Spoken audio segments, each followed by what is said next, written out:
Vamos! This is Jamie Drummond for Good Food Revolution. I am here with a gentleman who is visiting us all the way from Catalonia. I'm here with Pepe Raventos, who is a gentleman who is from a family that has gone through 21 generations making wine. 21 generations in the same family estate, I believe. Correct. Back to 1497, so quite a history there.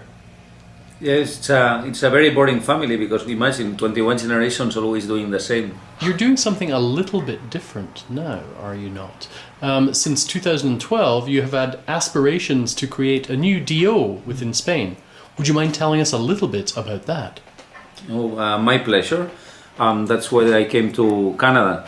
I wanted to tell you about our dream, which is to create a DO that shows to the world the potential of our terroir.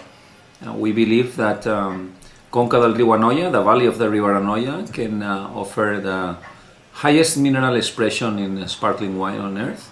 This is basically due to geological formation of its soils. We were covered by the ocean for 3 million years time, and also linked with indigenous grapes, Xarel·lo, Parellada, Macabeu, also Sumoll, Xarel·lo vermell, Bastard negre, grapes, especially the whites, very austere, that they hand the protagonism to the soil.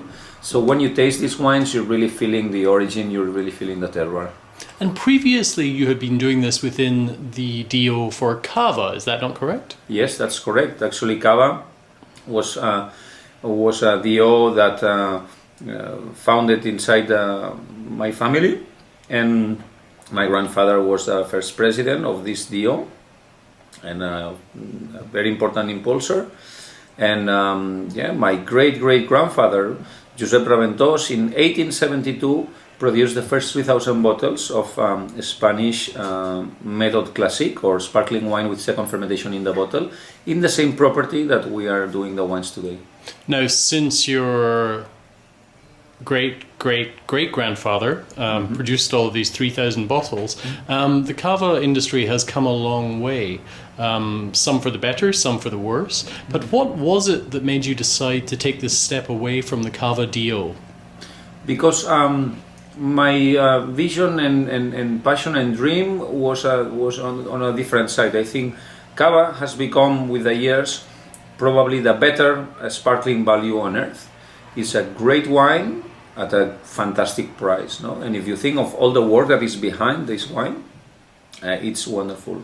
However, Cava has given the back to the viticulture, and it's more about the method. And from me, wine is all about the nature and about the origin, where it comes from, and that's what makes me feel it and be present and happy, no? And it happens with all the travels I make, with all the wines I taste, so why not also with myself? I think if you are honest, you have to follow this approach, no? So for this reason, we decided to take another way. Now, would you mind telling me a little bit about this new designation and the stipulations and regulations surrounding it? Well, so far it's just a designation, it's just our crazy idea, but we have chosen a name, Conca del Riu Anoia, the valley of the River Anoia. Conca is also, it relates to a bed, river bed, no? And this river probably is what brings together nature, history, geography, traditions, etc. It's a surface about 7,000, 8,000 hectares. We're working with the University of Barcelona to find limits, but for now it would be where the waters go to the river. That basin would be all the designation geography.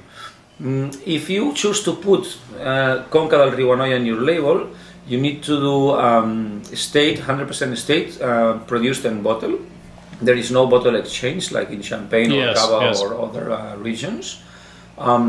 It's minimum 18 months on the lease, 3 more than Champagne or twice as much as in Cava. Every bottle has to be vintage. This is something that is very unique for this designation. So we really think that nature is the protagonist. So why not you commit to vintage wines, right? That's the beauty of it. That they are not perfect. That they should be different every year. Indigenous grapes, of course. We love Chardonnay and Pinot Noir, but they are already all over the place. So I think we should focus on what's been there forever, no?